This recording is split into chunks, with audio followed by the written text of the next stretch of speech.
Hello my dear student, स्वागत है आप सभी का आपका अपना यूट्यूब चैनल मां शारदे टीचिंग सेंटर में। क्या आप क्लास 12th बिहार बोर्ड का स्टूडेंट हैं और 2024 में बोर्ड का एग्जाम देने वाले हैं? तो मेरे दोस्त, आज का क्लास आपके लिए काफी स्पेशल होने वाला है, क्योंकि आज की क्लास में हम लोग पढ़ने वाले हैं टॉप 35 ऑब्जेक्टिव क्वेश्चन। क्या टॉप 35 ऑब्जेक्टिव क्वेश्चन जो कि फिजिक्स का है और 2024 एग्जाम के लिए, क्या 2024 एग्जाम के लिए मोस्ट वीवीआई प्रश्न है। बस आपसे एक छोटा सा रिक्वेस्ट है कि आप वीडियो को अंत तक जरूर देखिएगा। तो चलिए आज का क्लास बिना टाइम का इन्वेस्ट किए हुए स्टार्ट करते हैं।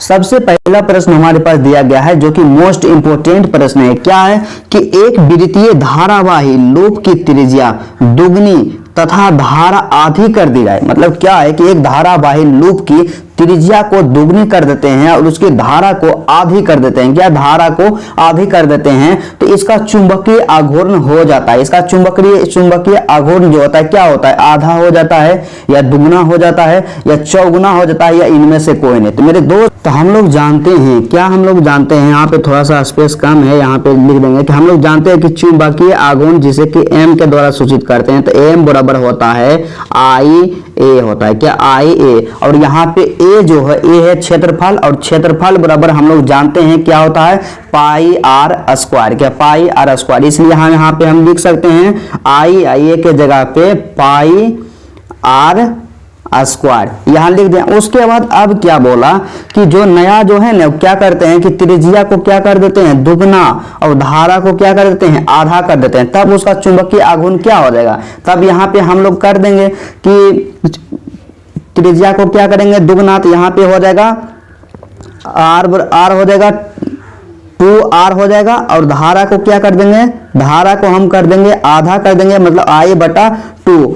तो इसलिए क्या होगा, इसलिए हो जाएगा m डैश। क्या यहाँ पे m डैश निकाल लेंगे, नया चुंबकीय आघूर्ण क्या हो जाएगा, तो नया चुंबकीय आघूर्ण जो हो जाएगा हमारे पास क्या हो जाएगा, होता है कि I, तो आई ए होता है, तो आई का जो मान है यहाँ पे आधा कर दिए, अब गुना में हो जाएगा पाई आर स्क्वायर। तो आर यहाँ पे है दुगना, मतलब 2r के हो जाएगा स्क्वायर। तो यहाँ पे जब हम इसका कैलकुलेशन करेंगे तो हो जाएगा I/2, और गुने में हो जाएगा पाई 4, यहाँ पे r होगा 4r स्क्वायर। यहाँ 2 2 दूना 4 हो गया। क्या 2 दूना 4 हो गया, मतलब बराबर, फिर इसको करेंगे तो क्या हो जाएगा 2ir स्क्वायर। क्या हो जाएगा 2ir स्क्वायर।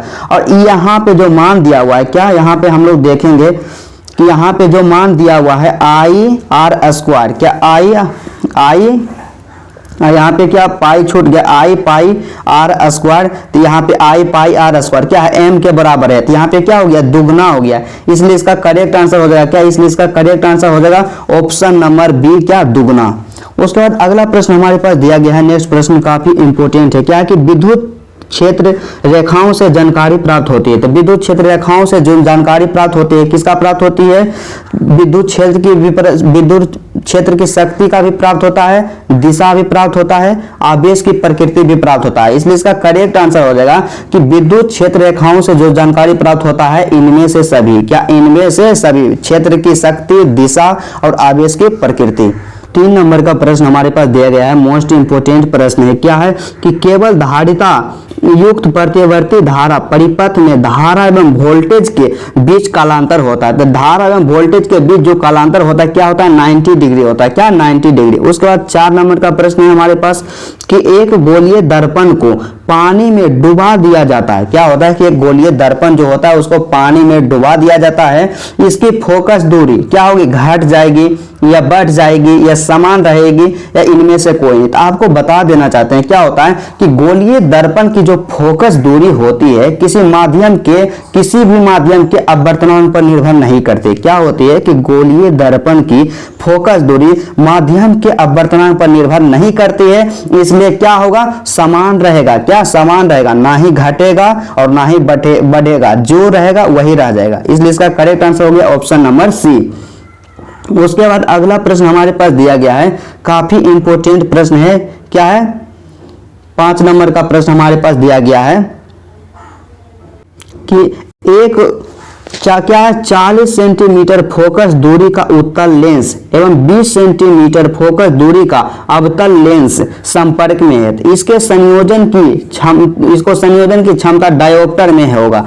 मतलब सिंपली यहाँ पे देखा जाए कि हमारे पास जो दिया गया है दो लेंस दिया गया है। क्या दो लेंस दिया गया है, एक के फोकस दूरी जो है 40 सेंटीमीटर है उत्तल लेंस है, और दूसरा का जो अवतल लेंस है उसका फोकस दूरी जो है 20 सेंटीमीटर है। और इसका क्या करना है, संयोजन क्षमता निकालना है, इसका पावर निकालना है डायोप्टर में। तो सबसे पहले क्या है कि हमारे पास जो दिया गया है, क्या दिया गया है, हमारे पास जो F1 दिया गया है, क्या F1 जो दिया गया है क्या 40 सेंटीमीटर है, क्या 40 सेंटीमीटर उत्तल दर्पण के लिए। और अवतल दर्पण के लिए जो फोकस दूरी है उसको हम मान लेते हैं क्या F2 मान लेते हैं। तो यहाँ पे F2 जो दिया गया है क्या है 20 सेंटीमीटर। लेकिन हम लोग जानते हैं कि अवतल दर्पण की जो फोकस दूरी होती है, क्या होती है, फोकस दूरी जो होती है क्या होती है ऋणात्मक, इसलिए यहाँ पे हो जाएगा -20 सेंटीमीटर हो जाएगा। अब हम लोग जानते हैं कि संयोजन क्षमता निकालना, यहाँ पे क्या निकालना है, संयोजन क्षमता।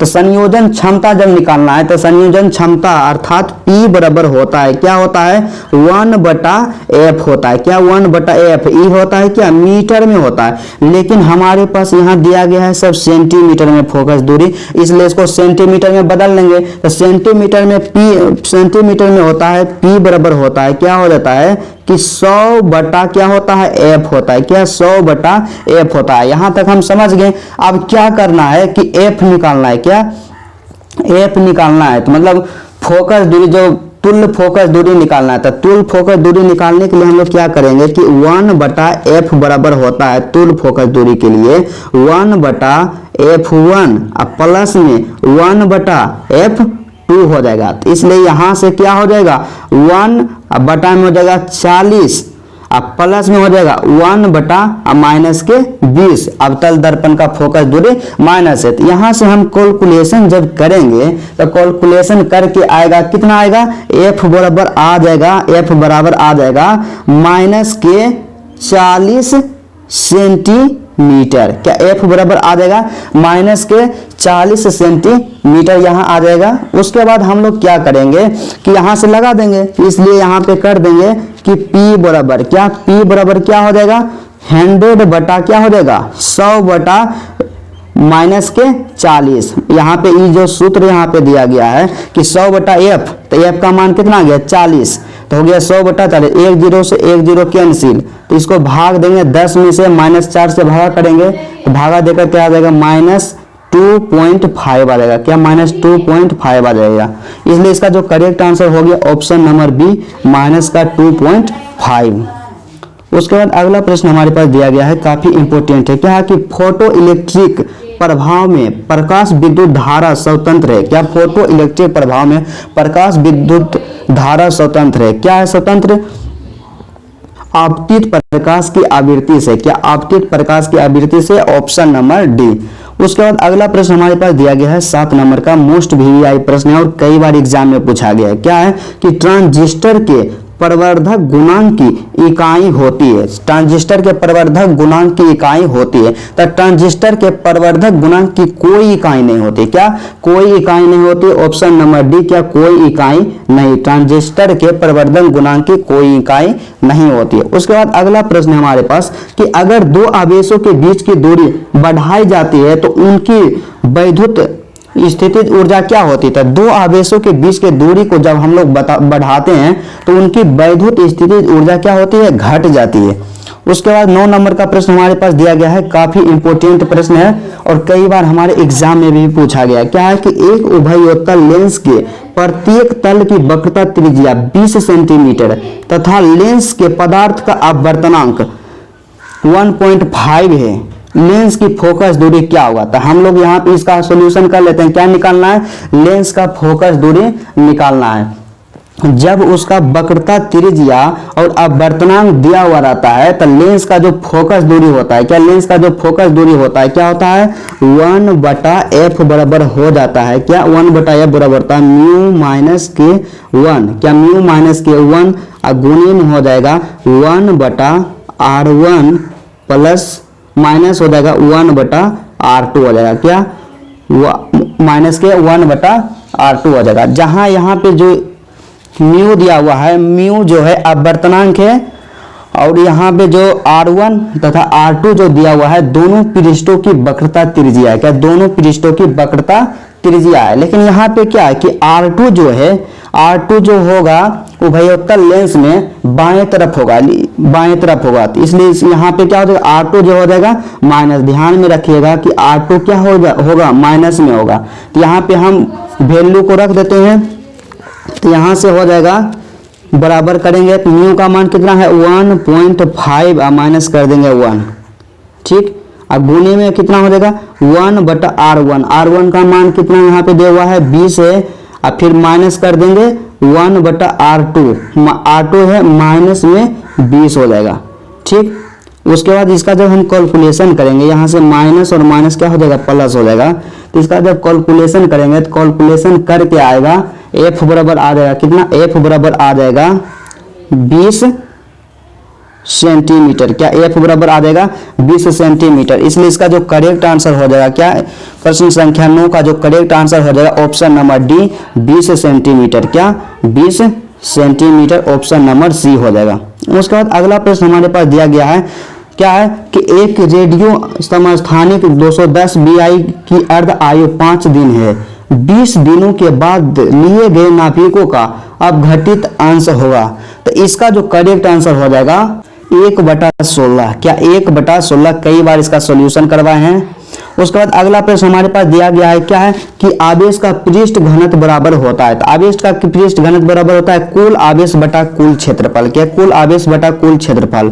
उसके बाद अगला प्रश्न है बहुत ही आसान, क्या है कि पानी का परावैद्युतांक स्थिरांक होता है। तो पानी का जो परावैद्युत स्थिरांक जो होता है क्या होता है 80 होता है। क्या 80। उसके बाद नेक्स्ट प्रश्न है कि यदि समरूप विद्युत क्षेत्र x अक्ष की दिशा में विद्यमान है तो समविभव होगा। तो आसानी से याद रखने का एक सिंपल सा ट्रिक होता है। क्या होता है कि यहाँ पे 3 गुण मान लीजिए, x हो गया, y हो गया और z हो गया। यहाँ पे x दे दिया, क्या x दे दिया तो हो जाएगा आंसर yz। क्या yz। यदि y यहाँ पे दे दिया तो आंसर हो जाएगा xz हो जाएगा। क्या xz हो जाएगा। इसलिए यहाँ पे जो दिया हुआ है ये तीनों में से कौन दिया हुआ है x अक्ष की दिशा में, तो x को क्या करेंगे छोड़ देंगे, बच गया क्या yz। तो यहाँ पे क्या हो जाएगा yz तल की दिशा में। क्या yz तल की दिशा में। उसके बाद अगला प्रश्न हमारे पास दिया गया है, काफी इंपोर्टेंट है 14 नंबर का, कि यदि किसी खोखले गोलीय चालक को धन आवेशित किया जाए तो उसके भीतर का विभव क्या होगा। तो यदि किसी खोखले गोलीय चालक को धन आवेशित किया जाता है तो उसके भीतर का जो विभव होता है क्या होता है धनात्मक और समरूप हो जाता है। क्या धनात्मक और समरूप हो जाता है। इसका करेक्ट आंसर हो गया ऑप्शन नंबर बी धनात्मक और समरूप, और कई बार हमारे एग्जाम में डायरेक्ट पूछा गया है। उसके बाद 15 नंबर का प्रश्न हमारे पास दिया गया है, क्या है कि ई तीव्रता के वैद्युत क्षेत्र में पी वेक्टर द्विध्रुव आघूर्ण वाले विद्युत द्विध्रुव पर लगने वाला बल आघूर्ण क्या होगा। तो काफी आसान प्रश्न है। क्या हो जाएगा vector p cross vector e. क्या vector p cross vector e. उसके बाद नेक्स्ट प्रश्न हमारे पास दिया गया है, क्या है कि किसी गोलीय पृष्ठ के अंदर प्लस क्यू आवेश रख दिया जाए तो संपूर्ण पृष्ठ से निकलने वाला वैद्युत फ्लक्स क्या होगा। तो संपूर्ण पृष्ठ से जो निकलने वाला वैद्युत फ्लक्स होगा Q/ε0। क्या ऑप्शन नंबर बी Q/ε0। उसके बाद अगला प्रश्न है हमारे पास जो कि कई बार पूछा गया है और काफी इंपोर्टेंट प्रश्न है। क्या है कि आवेशित चालक की स्थितिज ऊर्जा होती है। तो आवेशित चालक की जो स्थितिज ऊर्जा होती है हाफ CV²। क्या हाफ CV²। काफी इंपोर्टेंट है। उसके बाद अगला प्रश्न है कि विद्युतीय क्षेत्र में किसी विद्युत द्विध्रुव को घुमाने में किया गया कार्य है। काफी इंपोर्टेंट प्रश्न है, इसको आप 5 स्टार लगा दीजिए। क्या 5 स्टार। क्या है कि विद्युतीय क्षेत्र में किसी विद्युत द्विध्रुव को घुमाने में किया गया कार्य क्या हो जाएगा ऑप्शन नंबर ए। क्या option number A W = PE 1 - cos θ। उसके बाद अगला प्रश्न हमारे पास दिया गया है, काफी इंपोर्टेंट प्रश्न है। क्या है कि प्रभावी धारिता 5 माइक्रोफैराड को प्राप्त करने के लिए सिर्फ 2 माइक्रोफैराड के कम से कम कितने संधारित्र की आवश्यकता होगी। तो इसका जो करेक्ट आंसर हो जाएगा ऑप्शन नंबर 4 हो जाएगा। उसके बाद नेक्स्ट प्रश्न हमारे पास दिया गया है, काफी इंपॉर्टेंट प्रश्न है 20 नंबर का, और कई बार हमारे एग्जाम में भी पूछा गया है। क्या है कि परिपथ में दिखाई गई धारता पर आवेश, इसका जो सॉल्यूशन है पिछले वीडियो में भी हम करवाए थे। इसका क्या आंसर आ गया था? इसका आंसर आ गया था 18 माइक्रो कूलम। उसके बाद नेक्स्ट प्रश्न हमारे पास दिया गया है, काफी इंपॉर्टेंट है। क्या है कि 3 संधारित्र जिसमें प्रत्येक की धारता C है। क्या है? 3 गो संधारित्र है जिसमें प्रत्येक की धारता C है, श्रेणी क्रम में जुड़ी है, तो उनकी तुल्य धारता क्या होगी? हम लोग जानते हैं कि किसी भी संधारित्र को जब हम लोग क्या जोड़ते हैं, श्रेणी क्रम में जोड़ते हैं, तो उसकी जो तुल्य धारता होती है कैसे निकलती है? तुल्य धारता के लिए श्रेणी क्रम में क्या होता है कि 1/C बराबर होता है, क्या होता है 1/C1 अब प्लस में 1/1 क्या हो जाएगा C2 और प्लस में हो जाएगा 1/C3 हो जाएगा। इसका जो कैलकुलेशन करेंगे तो क्या हो जाएगा 3 हो जाएगा क्या 3 सब का मान क्या है CA है, तो 3 क्या हो जाएगा C हो जाएगा, क्या 3 हो जाएगा C हो जाएगा। तो यहाँ पे आ गया 1/C का जो मान आ गया 3/C। तो यहाँ से हम लोग क्या करेंगे, यहाँ से निकल जाएगा C बराबर हो जाएगा,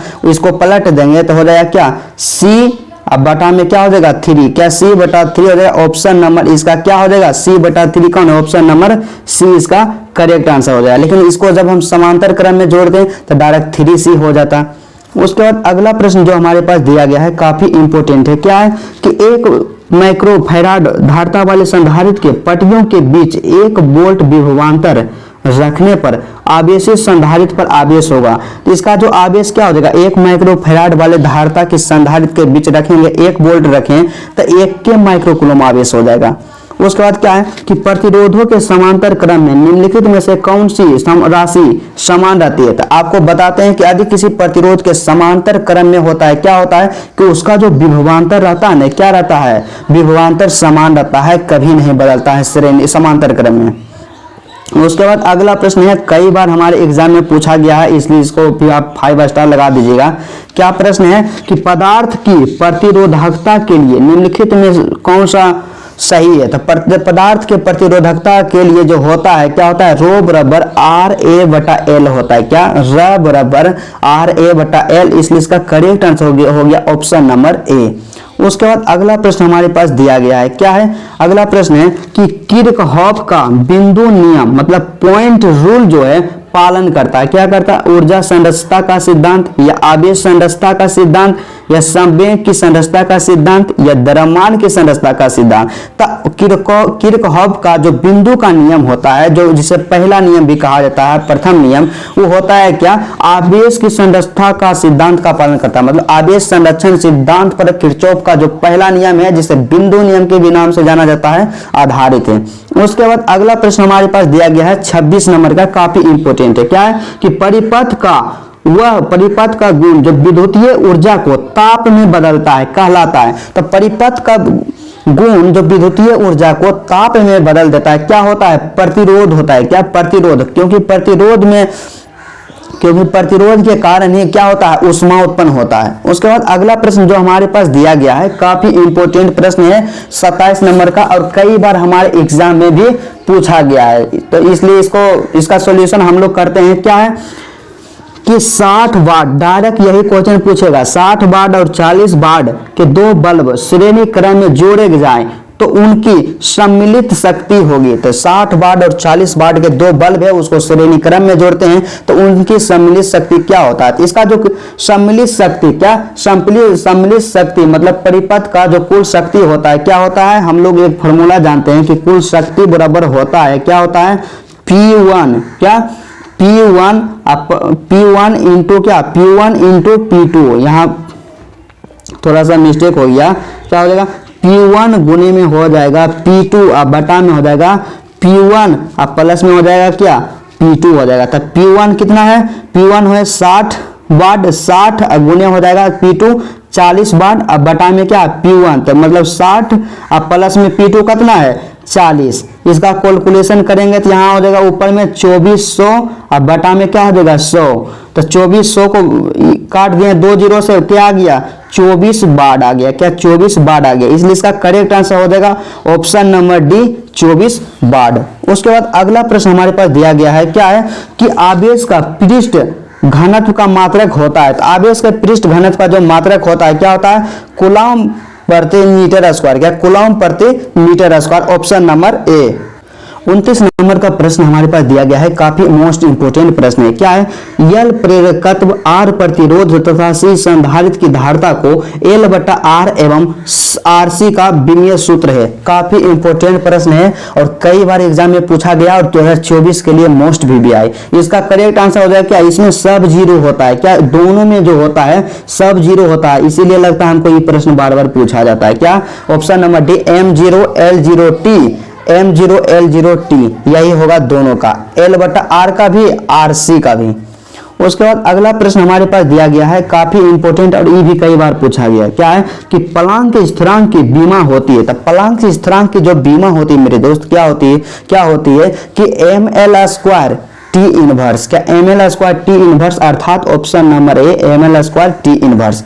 उसके बाद क्या है कि चुंबकीय आम्योत्तर और भौगोलिक आम्योत्तर के बीच के कोण को कहते हैं। तो चुंबकीय आम्योत्तर और भौगोलिक आम्योत्तर के बीच को कोण को हम लोग कहते हैं चुंबकीय दिक्पात। क्या? चुंबकीय दिक्पात। उसके बाद 32 नंबर का प्रश्न हमारे पास दिया गया है, काफी इंपोर्टेंट। क्या है? कि चुंबकीय आघूर्ण m वेक्टर की दिशा होती है। तो चुंबकीय आघूर्ण m वेक्टर की जो दिशा होती है, क्या होती है? दक्षिणी ध्रुव से उत्तरी ध्रुव की ओर, इसलिए इसका correct answer option number C, चुंबकीय आघूर्ण की दिशा होती है दक्षिणी ध्रुव से उत्तरी ध्रुव की ओर। उसके बाद अगला प्रश्न है कि चुंबकीय फ्लक्स का एसआई मात्रक क्या होता था? हम लोग जानते हैं जी, चुंबकीय फ्लक्स का एसआई मात्रक क्या होता है? वेबर होता है। उसके बाद 34 नंबर का प्रश्न हमारे पास दिया गया है, काफी इंपोर्टेंट। क्या है कि 5 टेस्ला का चुंबकीय क्षेत्र बराबर होता है। 5 टेस्ला का चुंबकीय क्षेत्र बराबर होता है 5 गुने वेबर प्रति metre square, option number A. उसके बाद अगला प्रश्न 35 नंबर का काफी इंपोर्टेंट प्रश्न है और लास्ट प्रश्न है। क्या है? 35 नंबर का प्रश्न हमारे पास है, क्या है? कि अन्योन प्रेरकत्व का एसआई मात्रक, अन्योन प्रेरकत्व का जो मात्रक होता है क्या होता है? हेनरी होता है। क्या? अन्योन प्रेरकत्व का जो मात्रक होता है हेनरी होता है। तो चलिए आज की क्लास यहीं तक रहता है। यदि आपको वीडियो अच्छा लगा तो वीडियो को दिल से लाइक कीजिएगा और मेरे चैनल पर यदि आप नए हैं तो चैनल को जरूर सब्सक्राइब कर लीजिएगा। फिर मिलते हैं आपसे नेक्स्ट वीडियो में।